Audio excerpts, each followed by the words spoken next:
Quero mostrar para vocês como essas línguas estranhas faladas pela Assembleia de Deus de hoje são falsas.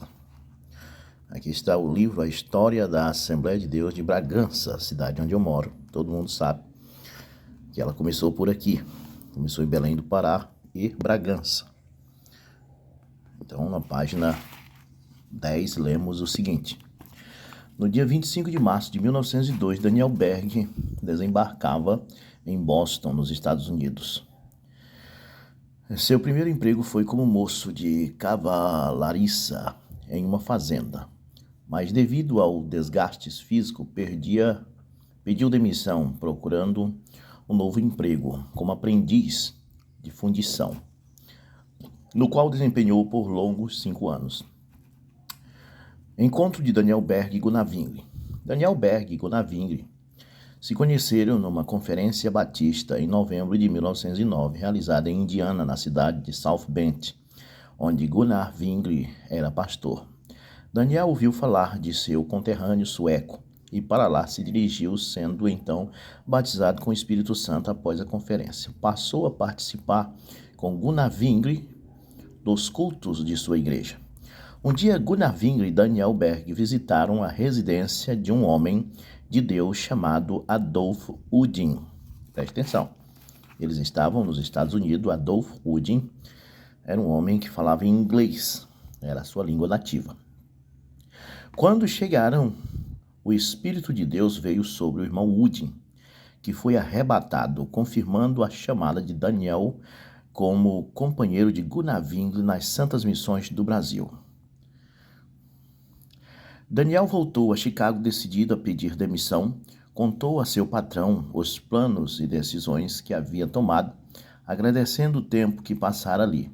Voltando a se encontrar com Gunnar Wingre, fora a uma biblioteca, tentando descobrir em um mapa onde ficava o estado do Pará, lugar profetizado por Adolf Udding.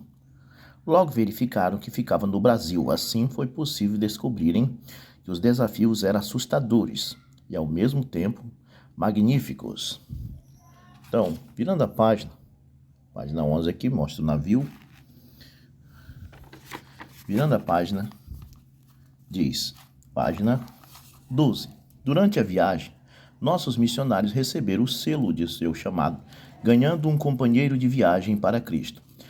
14 dias após saírem de Nova York, chegaram ao Pará no dia 19 de novembro de 1910. Gunnar Wingre relata no seu diário o jeito inusitado dos paraenses. Conta que o navio ficou longe do porto enquanto uma pequena embarcação lhes transportara até o cais. Durante a viagem, ouviram pela primeira vez o idioma português. Segundo ele, a mesma língua falada pelo irmão Woody quando profetizou a sua vinda ao Brasil. Tá vendo aí? A língua estranha que o irmão Woody falou lá nos Estados Unidos foi português. O irmão era norte-americano, não falava português e Deus fez ele falar português. Então, essas línguas estranhas da Assembleia de Deus aqui batia certinho com Atos 2, que lá as línguas que eles falaram eram da Capadócia, da Grécia, do Egito, línguas para alcançar o pecador, as pessoas que falavam todos os idiomas. E é exatamente o que diz aqui em Atos capítulo 2, a partir do verso 4. E todos foram cheios do Espírito Santo e começaram a falar noutras línguas. Veja bem, não línguas estranhas, nem línguas desconhecidas, mas outras línguas. Eram línguas da terra, das nações, conforme o Espírito Santo lhes concedia que falasse. E em Jerusalém estava habitando judeus, varões religiosos de todas as nações que estão debaixo do céu. E correndo aquela voz, ajuntou-se a multidão, e estavam confusa, porque cada um os ouvia falar na sua própria língua. E todos pasmavam-se e maravilhavam-se, dizendo uns aos outros: pois que não são galileus todos estes homens que estão falando? Como, pois, os ouvimos cada um na nossa própria língua em que somos nascidos?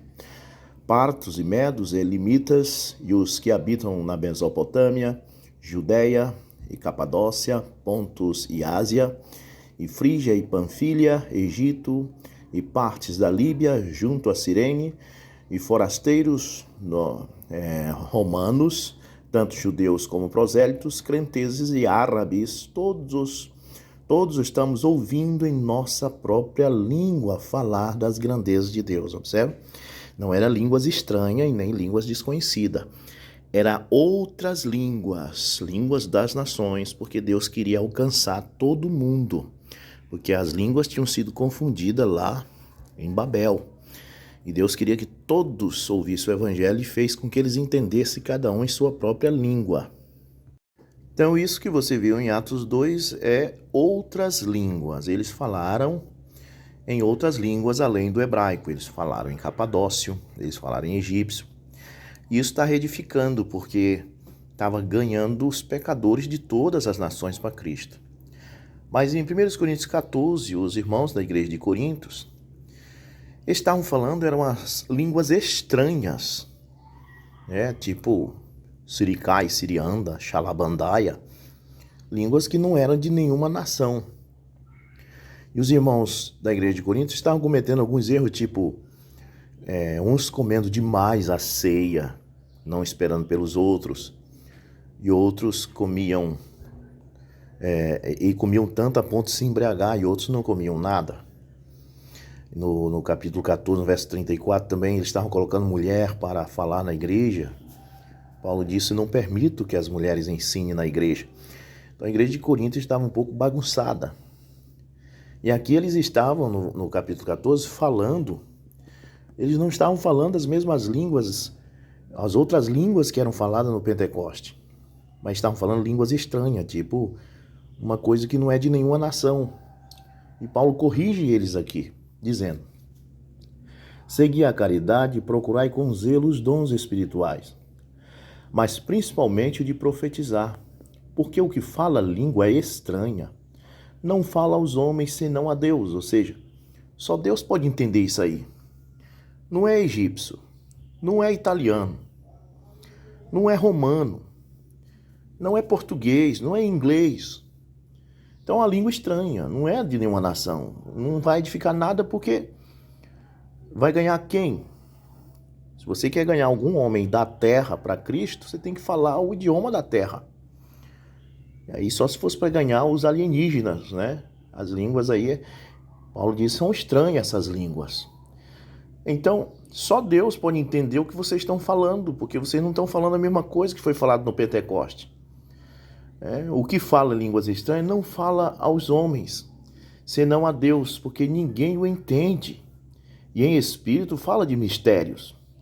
Mas o que profetiza fala aos homens, para a edificação, exortação e consolação. Então Paulo preferia que eles profetizassem em hebraico mesmo, que nós profetizássemos em português mesmo, para edificar, para ganhar almas. O intuito de Deus é ganhar almas, não é deixar as pessoas confusas. Então o que o povo de hoje está fazendo? O povo de hoje está seguindo o exemplo da igreja de Coríntios. Estão falando línguas estranhas, e não é para falar línguas estranhas. É para falar outras línguas, como foi ensinado em Atos 2, como foi feito em Atos 2.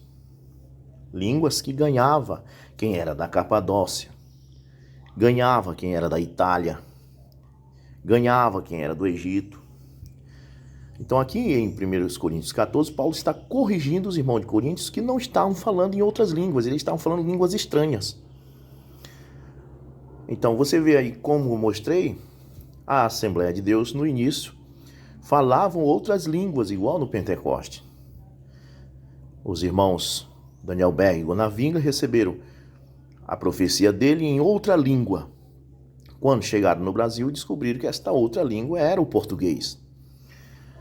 Então, meus irmãos, 1 Coríntios 14 não é para você falar línguas estranhas.